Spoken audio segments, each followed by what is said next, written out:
ഒരു ലേശം സ്വാർത്ഥത ചോദിച്ചൂടെ ഒരു പാട്ട്?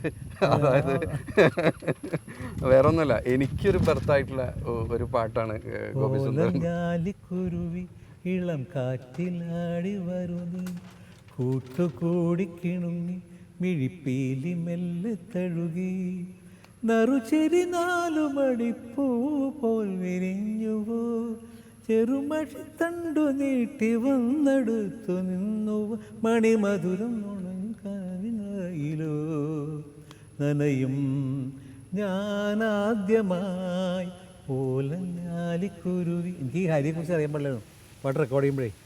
അപ്പോൾ ഞാൻ ഗോപിയുടെ ഹരി പക്ഷെ പാട്ട് മെലഡിയും അത് ഈ പറഞ്ഞ ഒരു അരമണിക്കൂർ കൊണ്ട് പാടി വന്ന പാട്ടാണ്. ഞാൻ എറണാകുളത്ത് പാടി, വാണിജ്യകാരം ബോംബെയിൽ പാടി, അങ്ങനെ വന്ന പാട്ടത്. പക്ഷെ ഭയങ്കര ഹിറ്റ് എന്ന് പറഞ്ഞാൽ എൻ്റെ സൂപ്പർ, ഇപ്പോൾ ഈ അടുത്ത കാലത്ത് സൂപ്പർ ഡ്യൂപ്പർ ഹിറ്റ് എന്ന് പറഞ്ഞാൽ ഇപ്പോഴും ഹിറ്റായിട്ടുള്ള പാട്ടാണ് ഓളിഞ്ഞാൽ.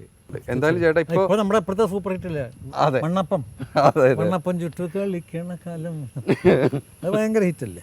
പക്ഷെ ചേട്ടൻ നേരത്തെ പറഞ്ഞാലൊരു കാര്യം എനിക്ക് തോന്നി, ഈ അത് റീടേക്കില്ലേ, അത് തന്നെ ആ ഒരു ഏരിയ ചേട്ടൻ ഒറ്റ ശ്വാസത്തിൽ പാടി ഞാൻ പാടി അങ്ങനെ ഞാൻ ആദ്യം ഒന്ന് പറഞ്ഞില്ലേ, ഞാൻ ഒറ്റ ശ്വാസത്തിൽ പാടാൻ പറ്റുമോ നോക്കട്ടെ എന്നിട്ട് പാടി തന്ന്. അതെ, അത് മുറിച്ചില്ലേ, ഞാൻ നോക്കട്ടെ അങ്ങനെ നമ്മളൊരു ടേക്ക് അങ്ങനെ എടുത്താൽ. അതെ അതെ അതെ, അത് അല്ല ഞാൻ ആരും പറയണില്ല, പലരും പറഞ്ഞ ഇങ്ങനെ ഒറ്റ ശ്വാസത്തിൽ പാടില്ലോ.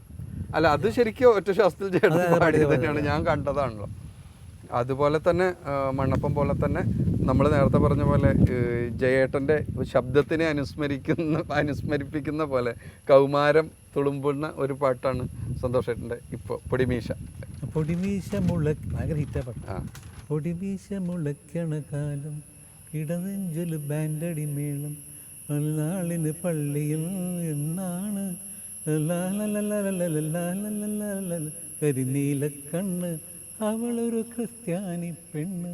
നല്ല മെലഡിയാണ്. അതെ, പാട്ടെഴുത്തുകാരെ പറ്റി പറയുകയാണെങ്കിൽ തന്നെ ഭാസ്കരൻ മാഷെ ആലോചിക്കാതെ അദ്ദേഹത്തിൻ്റെ പാട്ട് പാടാൻ പറ്റിയതല്ലാണ്ട് പാട്ട് എഴുതി അദ്ദേഹത്തിൻ്റെ പാട്ട് ഉപയോഗിക്കാൻ പറ്റിയത് മലയാള സിനിമയുടെ ഭാഗ്യമാണ് എന്ന് പറയുന്നത്.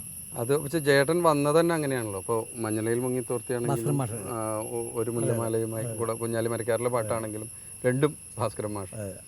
അതുപോലെ തന്നെ വയലാറിൻ്റെ വേറൊരു ശ്രീകുമാരൻ തമ്പി സാറിൻ്റെ ആയിരിക്കും ഏറ്റവും കൂടുതൽ പഠിക്കാനുള്ളത്. അർജുനൻ മാഷ്, തമ്പി സാറ്, ശ്രീകുമാരൻ തമ്പിയുടെ പാട്ടിലാണ് ഏറ്റവും കൂടുതൽ പഠിക്കുന്നത്. അതുപോലെ തന്നെ ജയേട്ടനായിട്ട് സംസാരിക്കുന്നവർക്ക് അറിയുന്ന ഒരു പേരാണ്, ജയേട്ടൻ പറയുന്ന ഒരു പേരാണ് MSV എന്നുള്ളൊരു പേര്. MSV എന്ന് പറഞ്ഞാൽ അതൊരു എന്താ പറയുക, ഞാൻ വിദ്യാസാഗറിനോട് MSV greatest composer of the വേൾഡിലെ സാർ, ഇത് കമ്പോസർ ഓഫ് ദി യൂണിവേഴ്സ്, ഈ പ്രപഞ്ചത്തിൻ്റെ സംഗീത സംവിധായകനല്ല, is a composer of the ഈ പ്രപഞ്ചം യൂണിവേഴ്സിൻ്റെ കമ്പോസർ അങ്ങനെ. രാജീവനയനേ നീയുറങ്ങൂ രാഗവിലോലെ നീയുറങ്ങൂ 1000 ചുംബന സ്മൃതി സുമങ്ങൾ അധരത്തിൽ ചാർത്തി നീയുറങ്ങൂ അധരത്തിൽ ചാർത്തി നീയുറങ്ങൂ രാജീവനയനേ നീയുറങ്ങൂ രാഗവിലോലെ നീയുറങ്ങൂ. ഈ പാട്ട് ഞാൻ പാടി. അപ്പോൾ അദ്ദേഹം ചോദിച്ചു ഇത് ആരുടെ സംഗീതമാണ് പാട്ടാണ്.